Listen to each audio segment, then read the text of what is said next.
Hello students, welcome to Fascinating Physics.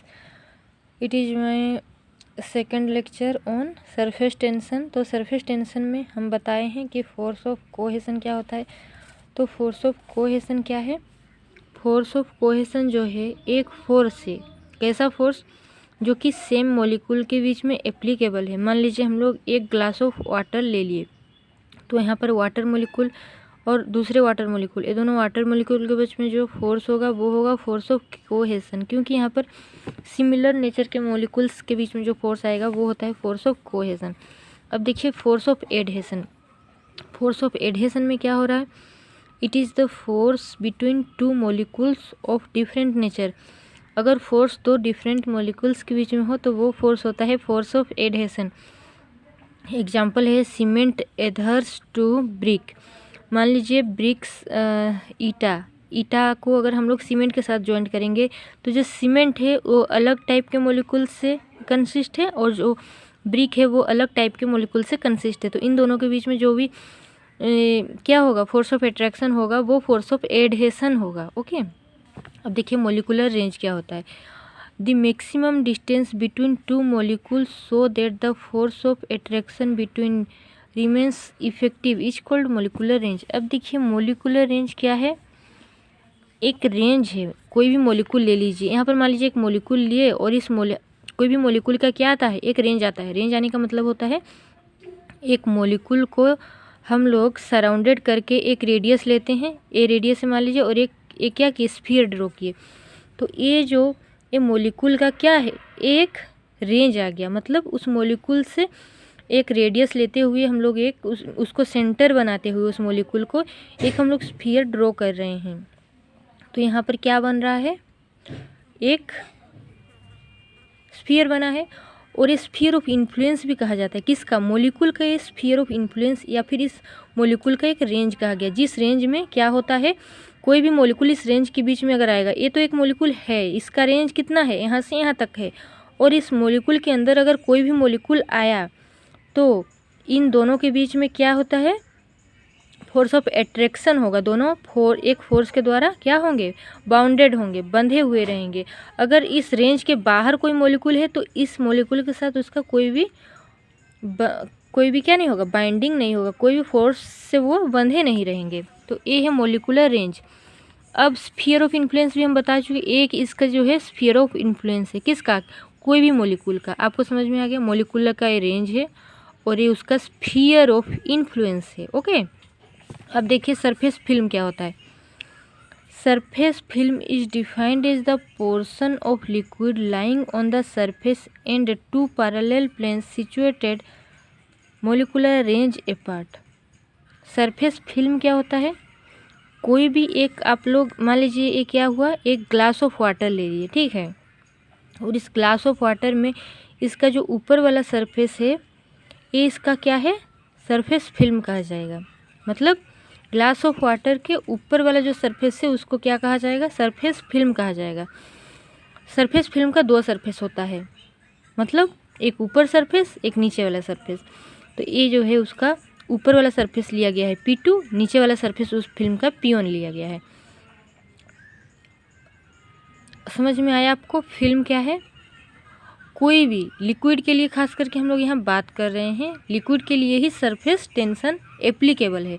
तो यहाँ पर लिक्विड के केस में, एक ग्लास ऑफ वाटर के केस में, उसका जो ऊपर का सरफेस है, ऊपर का सरफेस अगर हम लोग कंसीडर करेंगे वही सरफेस होगा उसका सरफेस फिल्म। और उसका उस ऊपर वाले सरफेस का दो सरफेस है, एक ऊपर वाला सरफेस और उसी का एक नीचे वाला सरफेस जो कि P1 है। ऊपर वाले सरफेस में जितने मॉलिक्यूल्स हैं, कितने मॉलिक्यूल्स हैं? एक मॉलिक्यूल है, एक मॉलिक्यूल, एक मॉलिक्यूल, ये सारे मॉलिक्यूल्स कितने हैं? ये ऊपर वाले सरफेस के मॉलिक्यूल्स हैं। और इन मॉलिक्यूल्स को, हर एक मॉलिक्यूल का क्या आता है? एक स्फीयर ऑफ इन्फ्लुएंस आता है। तो इस मॉलिक्यूल का अगर हम लोग स्फीयर ऑफ इन्फ्लुएंस लेंगे तो मान लीजिए इसका रेडियस A आया और यहाँ पर एक स्फीयर ऑफ इन्फ्लुएंस आया। इस स्फीयर के अंदर जो भी मॉलिक्यूल रहेंगे वो इसके साथ क्या रहेंगे? बाउंडेड रहेंगे, और जो यहाँ पे हैं इसके साथ बाउंडेड नहीं रहेंगे। तो ये है सरफेस फिल्म। ये कंसिस्ट होता है, ऊपर वाला पर्सन ही सरफेस फिल्म होता है, और ये कंसिस्ट होके रहता है टू पैरेलल लाइंस, दो पैरेलल लाइंस जो कि लाई करता है मॉलिक्यूलर रेंज के पार्ट में। मतलब उस मॉलिक्यूल ऊपर वाला मॉलिक्यूल जो है उसका जो भी मॉलिक्यूलर रेंज है उस रेंज को लेते हुए ये फिल्म रहता है। समझ में आया? दो पैरेलल लाइन कहाँ लाई करता है? मॉलिक्यूलर रेंज के पार्ट में। मतलब यहाँ पर यहाँ पर क्या है? एक मॉलिक्यूल है और इस मॉलिक्यूल का एक क्या आएगा? रेडियस आएगा कि नहीं आएगा? ऊपर वाला सरफेस है और ऊपर वाले सरफेस में हम लोग क्या लिए हैं? एक, तो यहाँ पर इसका क्या आ गया? रेडियस आ गया। और ये रेडियस को बनाते हुए हम लोग क्या लिए? एक स्फीयर बनाए। तो अब बताइए, ऊपर वाला सरफेस में जो मॉलिक्यूल है वो ए है और यहाँ से हम लोग इसका स्फीयर ऑफ इन्फ्लुएंस ड्रॉ किए। अब इस स्फीयर ऑफ इन्फ्लुएंस में मतलब ऊपर वाला सरफेस से लेके यहाँ तक इतने डिस्टेंस में, ये ऊपर वाला सरफेस तो ये ऊपर वाला जो पोर्शन है ये तो खाली चला जा रहा है, मतलब एक ग्लास ऑफ वाटर के ऊपर चला जा रहा है। लेकिन इस ग्लास ऑफ वाटर से नीचे कितना आ रहा है? इतना आ रहा है। मतलब यहाँ तक जितने भी इतना यहाँ तक क्या होगा? मतलब पहला वाला जो पोर्शन है फिल्म का वो यहाँ पे लाई करेगा और दूसरा वाला पोर्शन यहाँ पे लाई करेगा। समझ में आ रहा है? मतलब जो फिल्म है, फिल्म का दो पैरेलल जो लाइन है वो कहाँ कहाँ लाई कर रहा है? एक लाइन लाई कर रहा है ऊपर वाले सरफेस में और एक लाइन लाई कर रहा है नीचे वाले सरफेस में। तो ये है आपका सरफेस फिल्म। अब देखिए सरफेस टेंशन क्या है? Surface tension is the property of a liquid by virtue of which its free surface behaves like stressed membrane। Surface tension है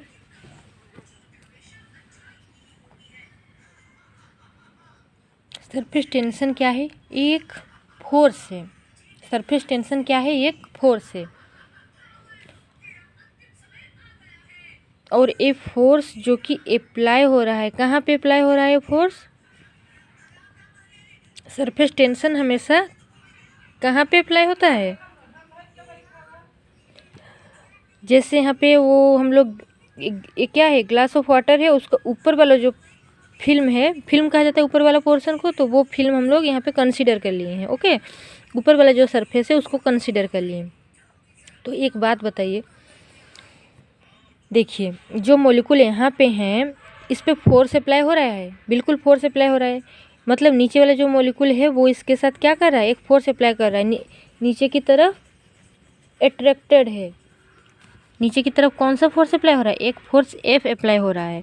लेकिन ये ऊपर का सरफेस में जो मॉलिक्यूल है, ऊपर कोई मॉलिक्यूल नहीं है, इसलिए ऊपर अट्रैक्टेड नहीं है। मतलब ऊपर कोई फोर्स अप्लाई नहीं हो रहा है, नीचे की तरफ ही फोर्स अप्लाई हो रहा है। किसके द्वारा?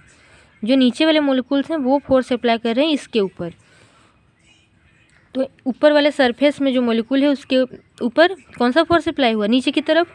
लेकिन अब बताइए, कोई मॉलिक्यूल हम लोग अंदर में कंसीडर किए, मतलब ग्लास ऑफ वाटर के पूरे बीच में हम लोग एक मॉलिक्यूल कंसीडर किए, वाटर मॉलिक्यूल। और यहाँ पे अब बताइए कितना फोर्स अप्लाई हो रहा है और कहाँ कहाँ किस डायरेक्शन में अप्लाई हो रहा है। तो आप देखिए, इधर एक फोर्स अप्लाई होगा, किस तरफ? इधर, क्योंकि यहाँ पर भी वाटर मॉलिक्यूल है। इधर भी अप्लाई होगा, इधर भी अप्लाई होगा और इधर भी अप्लाई होगा, इधर भी अप्लाई होगा, इधर भी अप्लाई, चारों तरफ मॉलिक्यूल से और चारों तरफ अप्लाई होगा। इस तरीके से कोई भी बॉडी के ऊपर या फिर कोई भी एटम या फिर मॉलिक्यूल के ऊपर अगर चारों तरफ से फोर्स इक्विलिब्रियम के एक मतलब इधर भी अप्लाई हुआ, इधर भी, इधर भी, इधर भी, तो वो क्या होता है? इक्विलिब्रियम में एग्जिस्ट करता है। मतलब सारे फोर्स ऑपोजिट और इक्वल होने के कारण जीरो हो जाएंगे। मतलब इसका रेस्ट ही, ये रेस्ट में ही रहेगा। इक्विलिब्रियम होने का मतलब है कि वो मोशन नहीं कर रहा है। लेकिन यहाँ पर ऊपर की तरफ कोई फोर्स नहीं है, केवल और केवल नीचे की तरफ है। अब बताइए, ऊपर की तरफ कोई खींचेगा नहीं, केवल और केवल नीचे की तरफ आपको खींचेगा, तो अब क्या होगा? वो नीचे की तरफ खींचा जाएगा। तो इसीलिए ऊपर वाला जो पार्ट है वो क्या रहता है? स्ट्रेस्ड मेम्ब्रेन की तरह दिखता है।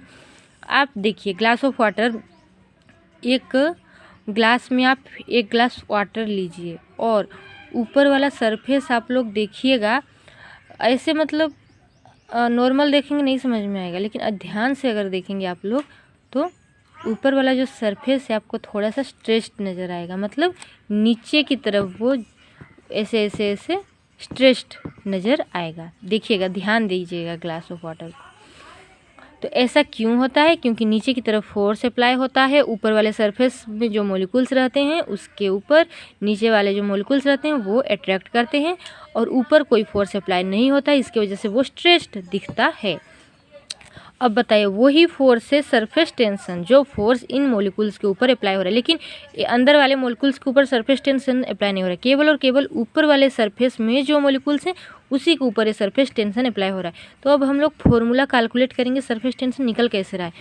तो इसके लिए हम लोग एक इमेजिनरी लाइन लिए, किसके? इसी ऊपर वाले सरफेस में जो वाटर मॉलिक्यूल्स हैं उसको हम लोग यहाँ पर ले लिए, ऊपर वाले सरफेस में ये जो वाटर मॉलिक्यूल्स हैं वहाँ पर हम लोग इमेजिनरी लाइन एक ड्रॉ कर दिए। ये लाइन है ए बी। अब देखिए, यहाँ भी मॉलिक्यूल है, यहाँ भी मॉलिक्यूल है, इधर फोर्स अप्लाई हो रहा है, इधर भी फोर्स अप्लाई हो रहा है, इधर फोर्स इधर फोर्स। इस तरीके से क्या हो रहा है, ये टोटल जितने भी मॉलिक्यूल्स हैं 1 2 3 4 5 6 जैसे भी गिनेंगे, और टोटल फोर्स जो भी हम लोगों को इन सब का ऐड कर देंगे। क्या कर देंगे? इधर भी तो फोर्स अप्लाई हो रहा है, यहाँ भी मॉलिक्यूल से मतलब इधर भी फोर्स अप्लाई हो रहा है, यहाँ मॉलिक्यूल से मतलब इधर भी फोर्स अप्लाई हो रहा है। फोर्स चारों तरफ अप्लाई हो रहा है, लेकिन ऊपर की तरफ कोई फोर्स नहीं है क्योंकि ऊपर कोई मॉलिक्यूल नहीं है। तो इसीलिए हम लोग यहाँ पर क्या किए, इस पूरे लेंथ में, पूरा लेंथ क्या है, टोटल लेंथ है स्मॉल एल, किसका? इमेजिनरी लाइन का। और यहाँ पे हम लोग टोटल फोर्स जो भी अप्लाई हो रहा है वो उस फोर्स को हम लोग कैपिटल एफ लिए। तो अब टेंशन फोर्स हम लोग पर यूनिट लेंथ में अगर निकालेंगे तो क्या होगा, यूनिट लेंथ का मतलब क्या होता है, ये जो इमेजिनरी लाइन है हम लोग इसको अगर डिवाइड कर देंगे छोटे छोटे स्मॉल पार्ट्स में तो यूनिट लेंथ इसको कहा जाता है। तो ये छोटा सा लेंथ में कितना फोर्स अप्लाई हो रहा है, टोटल लेंथ में तो टोटल फोर्स एफ अप्लाई हो रहा है। तो इस छोटे से पार्ट में निकालने के लिए total force by total length अगर डिवाइड कर दिए तो ये टी है वो क्या हो जाएगा, फोर्स पर यूनिट लेंथ। ये ध्यान दीजिएगा, पर यूनिट लेंथ में फोर्स कितना अप्लाई हो रहा है और टोटल फोर्स, इन दोनों में डिफरेंस है।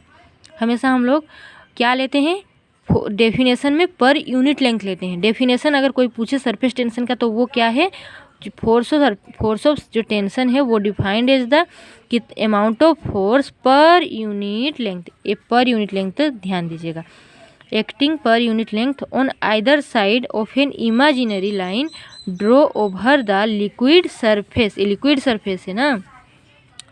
अब यूनिट क्या है सरफेस टेंशन का, सेंटीमीटर, डाइन सेंटीमीटर इनवर्स, मतलब फोर्स का यूनिट है आपका डाइन सीजीएस सिस्टम में, और लेंथ का सेंटीमीटर, ऊपर गया डाइन सेंटीमीटर इनवर्स हो गया। ओके, अगर कोई डाउट्स हो प्लीज़ कमेंट्स करके पूछिएगा आप लोग। अब देखिए कुछ एग्जाम्पल्स जो कि हम दे रहे हैं, किसका एग्जाम्पल, सरफेस टेंशन का एग्जाम्पल। तो पहला एग्जाम्पल है collapsing of a soap bubble. Collapsing of a soap bubble मतलब हम लोग अगर कोई सोप बबल लेंगे, बबल मतलब आप लोग देखे होंगे कि जब हम लोग सोप बबल तो आप लोग जानते ही हैं, ऐसे जैसे हम लोग कपड़ा धुलते हैं सोप यूज करते हैं, तो सोप यूज करते कभी कभी बबल निकलते हैं, और उस बबल को हम लोग देखेंगे कुछ देर बाद वो क्या हो जाता है, कोलैप्स कर जाता है। उसका एक ही रीज़न है, कोलैप्स करने का मतलब क्या होता है, वहाँ पर कौन सा फोर्स अप्लाई हो रहा है, सरफेस टेंशन अप्लाई हो रहा है। मान लीजिए एक सोप बबल आप लोग देख रहे हैं, बबल इसी तरीके का रहता है, गोल रहता है, स्फीयर, जो कि स्फेरिकल शेप में रहता है बबल। तो स्फेरिकल शेप में अब बताइए आप, पूरा जो स्फीयर है उसके अंदर तो कुछ रहता नहीं है, अंदर के जो पोर्शन है वो खाली रहता है। ऊपर वाला सरफेस हम हमेशा बताए हैं कि ऊपर वाला सरफेस रहता है उसी में सरफेस टेंशन अप्लाई होता है। तो ऊपर वाला सरफेस मतलब ऊपर वाले सारे मॉलिक्यूल्स के ऊपर क्या हो रहा है, सरफेस टेंशन अप्लाई हो रहा है ना। नीचे की तरफ कोई फोर्स नहीं है क्योंकि अंदर कोई मॉलिक्यूल नहीं है, इसका मतलब सरफेस टेंशन किधर अप्लाई हो रहा है, सरफेस टेंशन इस तरीके से अप्लाई हो रहा है। लेकिन सरफेस टेंशन, अब बताइए कोई फोर्स अप्लाई हो रहा है तो वो क्या होगा, वो किस उसका पोजीशन क्या होगा, अनस्टेबल होगा या स्टेबल होगा। अब आपको कोई खींचेगा तो आप स्टेबल रहेंगे, आप अनस्टेबल हो जाएंगे। तो इसीलिए ये जो बबल है वो क्या हो जाएगा, अनस्टेबल हो जाएगा। और अनस्टेबल होने की वजह से क्या होगा, आपको अगर कोई खींचेगा तो आपको क्या लगेगा कि आप कैसे भी करके स्टेबल हो जाएं, मतलब कुछ भी पकड़ें या फिर कोई भी मुझे बचा ले, ऐसा कुछ भी हो जैसे कि हम उसकी तरफ खींचे ना, स्टेबल हो जाए। तो इसी तरीके से इसका भी वही प्रॉपर्टी है मटेरियल का भी वही प्रॉपर्टी रहता है। मतलब ये जो बबल है, जो यहाँ पे लिक्विड है, वो भी चाह रहा है कि वो उस सरफेस टेंशन, उस फोर्स के द्वारा वो क्या ना हो, अनस्टेबल ना हो, इधर उधर ना हो। इसीलिए वो क्या कर जाता है, अपने आप को स्टेबल करने के लिए अपने एरिया को कम कर देता है। हम लोग जानते हैं कि जब उसका एनर्जी कम हो जाएगा तो वो स्टेबल हो जाएगा। उसका एनर्जी हम लोग जानते हैं, जो पोटेंशियल एनर्जी है, ध्यान दीजिए आप, जो पोटेंशियल एनर्जी है ये जब मिनिमम हो जाएगा तब जाके वो स्टेबल होगा। और पोटेंशियल एनर्जी मिनिमम कब होगा, बात यहाँ पे आ रहा है कि पोटेंशियल एनर्जी मिनिमम कब होगा। पोटेंशियल एनर्जी मिनिमम तभी होगा जब इसका जो एरिया है वो डिक्रीज होगा। एरिया डिक्रीज होगा तभी जाके पोटेंशियल एनर्जी मिनिमम होगा। ओके, और उस पोटेंशियल एनर्जी को मिनिमम करने के लिए ही एरिया जो है इसका डिक्रीज होता है और इसके वजह से वो स्टेबल हो जाता है, इसीलिए कोलैप्स करता है। दूसरा एग्जाम्पल क्या है, spherical shape of rain drops. देखिए स्फेरिकल शेप मतलब आप देखे होंगे रेन ड्रॉप्स, जब बारिश का कोई भी बारिश का बूंद हो या फिर नॉर्मल वाटर ड्रॉप हो, वो स्फेरिकल शेप में रहता है। ध्यान दिए हैं कि नहीं, ध्यान अगर नहीं भी दिए हैं तो दीजिएगा। तो रेन ड्रॉप का जो सरफेस है वो दूसरा सरफेस भी तो हो सकता था, रेक्टेंगुलर हो सकता था, सर्कुलर हो सकता था, इलिप्स हो सकता था, कोनिक हो सकता था। ऐसा क्यों है कि वो स्फेरिकल होता है? वो यहाँ भी वही सेम कॉन्सेप्ट है, क्योंकि ऊपर वाले जो सरफेस में जो मॉलिक्यूल्स है वाटर ड्रॉप के, सरफेस टेंशन अप्लाई हो रहा है और वो क्या हो रहे हैं, सरफेस टेंशन मतलब फोर्स की वजह से अनस्टेबल हो रहे हैं वो मॉलिक्यूल्स। लेकिन वो मॉलिक्यूल्स सोच रहे हैं कि नहीं हम स्टेबल रहें, इसलिए वो क्या करते हैं, अपने एरिया को डिक्रीज करते हैं और इसीलिए स्फेरिकल शेप में आ जाते हैं। क्योंकि स्फेरिकल शेप ही ऐसा है जो कि मैक्सिमम वॉल्यूम कंटेन करता है और मिनिमम एरिया कंटेन करता है। समझ में आया? एरिया कम होगा लेकिन वॉल्यूम ज़्यादा होगा, क्योंकि वो एरिया को कम करने के लिए एक दूसरे के साथ मिल जाते हैं, चिपक जाते हैं। और चिपकने का मतलब क्या है कि वॉल्यूम तो उतना ही रहेगा लेकिन जो एरिया है वो डिक्रीज हो जाएगा। एरिया डिक्रीज करते हैं और इसीलिए शेप स्फेरिकल हो जाता है। अब देखिए सरफेस एनर्जी क्या है। सरफेस एनर्जी कुछ भी नहीं है, मतलब ये जो यहाँ पे फोर्स अप्लाई हो रहा है इस मॉलिक्यूल के ऊपर, उसी फोर्स के अगेंस्ट में अगर जो वर्क होता है वो वर्क क्या हो जाता है, सरफेस एनर्जी हो जाता है। कौन सा फोर्स, ये जो ऊपर वाले सरफेस में जो मॉलिक्यूल है इसके ऊपर कौन सा फोर्स अप्लाई हो रहा है, सरफेस टेंशन का फोर्स। और उसी टेंशन फोर्स के अगेंस्ट में अगर कोई वर्क हम लोग करेंगे तो वो होगा सरफेस एनर्जी। बस इतनी सी ही बात है, इसको एक एग्जाम्पल से हम समझा रहे हैं। आप देखिए,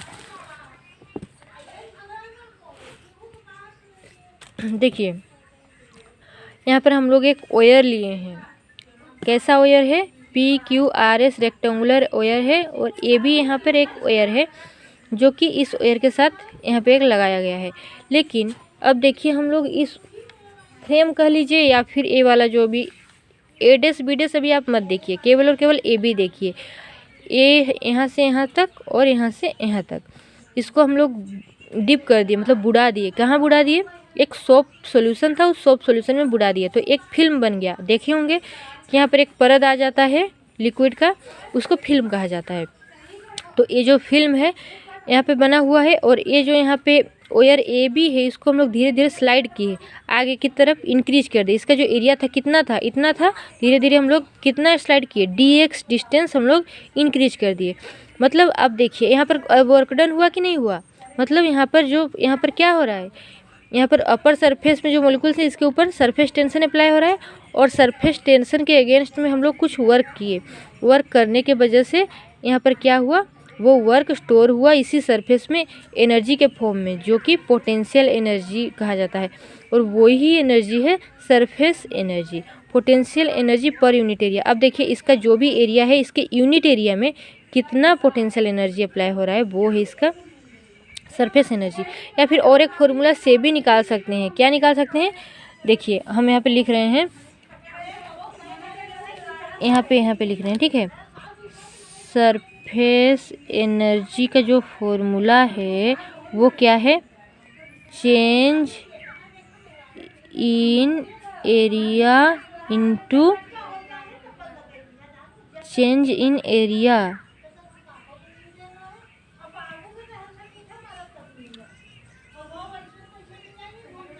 इंटू टेंशन, टेंशन मतलब टी, टेंशन फोर्स।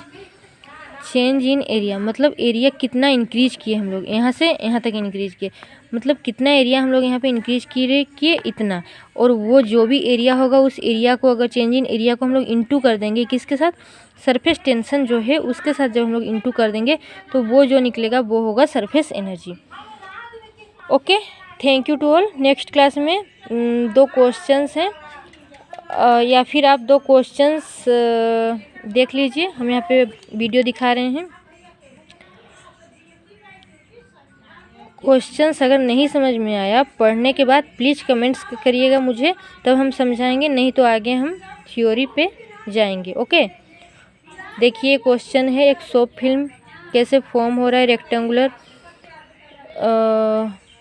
और यहाँ पर देखिए पहला वाला क्वेश्चन तो ये है, लिख लीजिए, इसका सॉल्यूशन भी दिया हुआ है, ये देखिए सॉल्यूशन।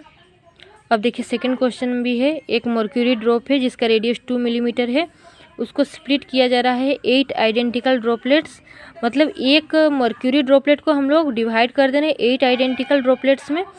उसके बाद हम लोग find increase in surface energy, surface energy कितना इंक्रीज हुआ उसको निकालेंगे। इसके लिए हम लोग को इंक्रीज इन एरिया निकालना पड़ेगा, इंटू सरफेस टेंशन मल्टीप्लाई कर देंगे। टेंशन यहाँ पर गिवन दिया हुआ है, इंक्रीज इन एरिया कैसे निकालेंगे, इस कंसेप्ट से देखिए दोनों का वॉल्यूम सेम होगा, इसलिए हम लोग वॉल्यूम इक्वल करके निकाल रहे हैं। चेंज इन एरिया, दोनों का एरिया निकाले, उसके बाद एरिया माइनस करिए change in area, change in area into tension is equals to increase in surface energy. तो देखिए अगर समझ में ना आए तो प्लीज़ कमेंट करिएगा।